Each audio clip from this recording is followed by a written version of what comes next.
Bonjour, je vais corriger l'exercice 1 du TD16. C'est un exercice qui traite d'un réfrigérateur à absorption. Donc c'est un réfrigérateur, c'est typiquement du style réfrigérateur de camping qui marche avec des cartouches de gaz.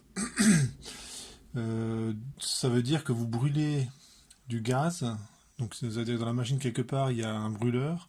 Donc a priori c'est chaud et en fait si vous le concevez convenablement votre machine, ça va produire du froid quelque part ailleurs là où vous allez mettre vos aliments. Et donc c'est ce genre de réfrigérateur qu'on étudie. Alors on vous pose la question de la faisabilité de tel système. En fait un frigo ça marche si vous lui apportez de l'énergie. En général, les frigos tels qu'on les rencontre le plus couramment fonctionnent avec l'électricité. Mais après tout, vous pouvez très bien apporter l'énergie sous forme de transfert thermique. Rien n'interdit de le faire. Et c'est ce genre de dispositif qu'on étudie. Alors ce genre de réfrigérateur, il est possible qu'il n'y ait aucune pièce mécanique. C'est-à-dire qu'au niveau de la fiabilité, ce soit vraiment très très bien. Puisqu'il n'y a il n'y a pas de parties mécaniques qui vont s'user, et donc la durée de vie de ce genre de dispositif peut être très importante. Alors je vais représenter très schématiquement le frigo. Donc vous avez la machine dans laquelle circule un fluide, et ce fluide il est tour à tour en contact avec une source chaude qui est T2,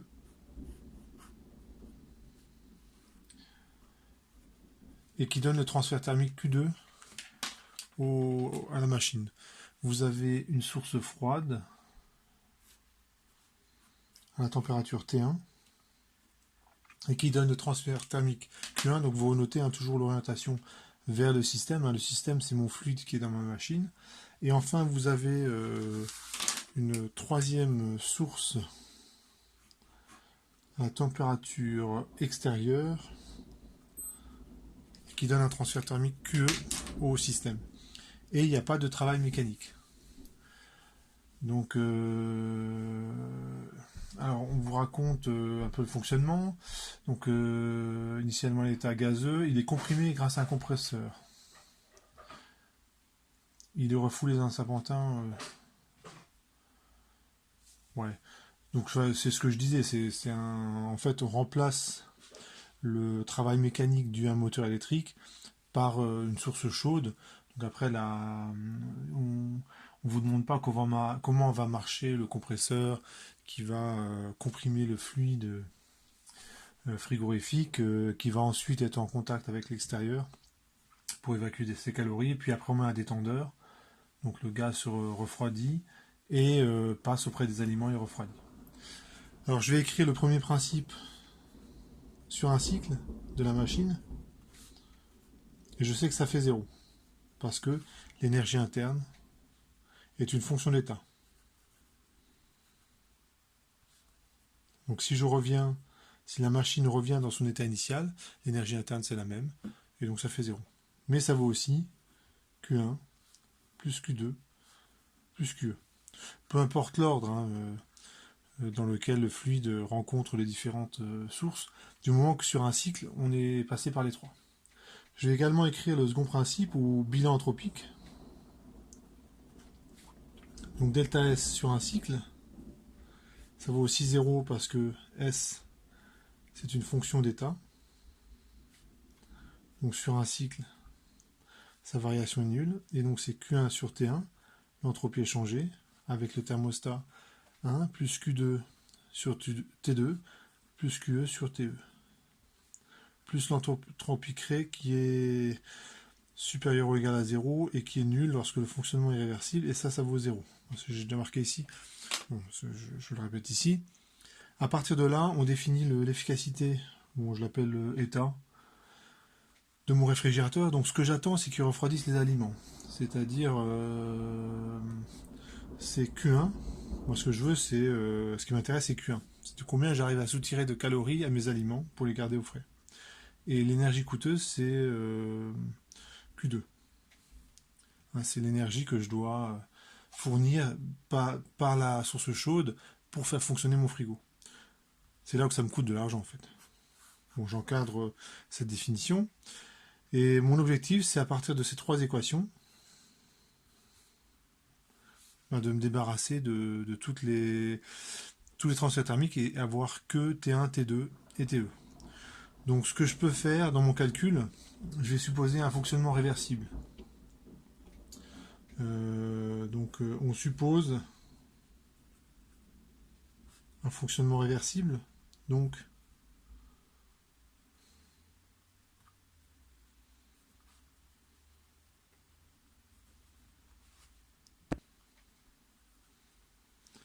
normalement, j'ai pas le droit de faire ça, puisque c'est totalement improbable que ce réfrigérateur fonctionne réversiblement.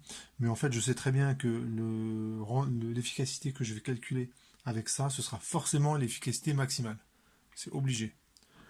Donc l'intérêt de faire ça, c'est que les calculs vont être plus simples, et de toute façon, je sais que ce que je vais calculer, ce sera l'efficacité maximale. Donc l'inégalité, je ne peux pas me tromper.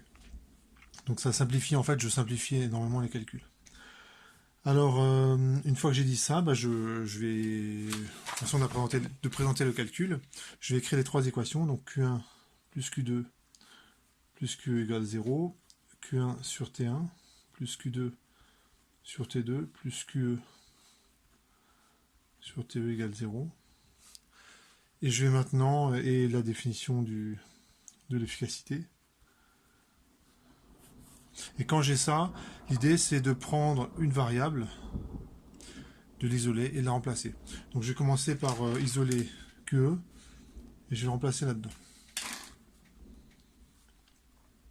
Donc ça fait Q1 sur T1 plus Q2 sur T2 plus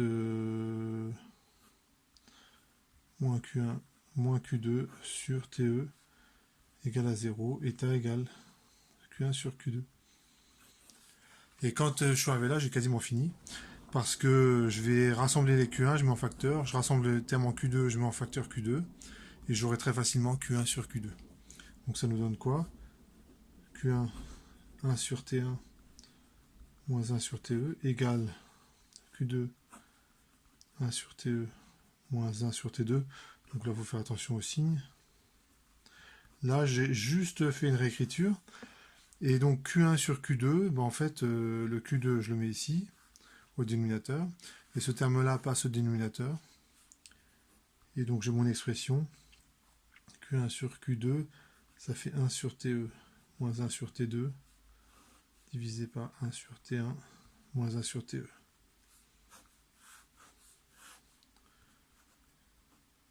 Il me reste juste à faire l'application numérique pour finir l'exercice.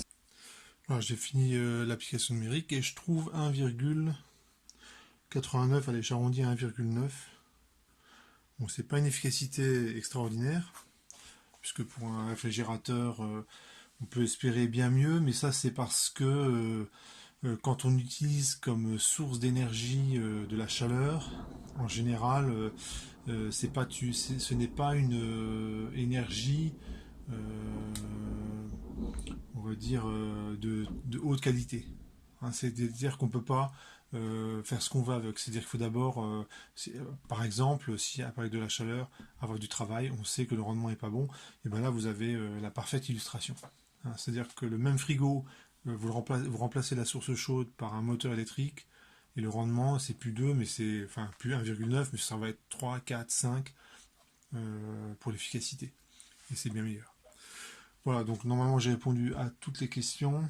La valeur maximale en fonction de sa température. Donc ça c'est la valeur max de l'efficacité. Voilà.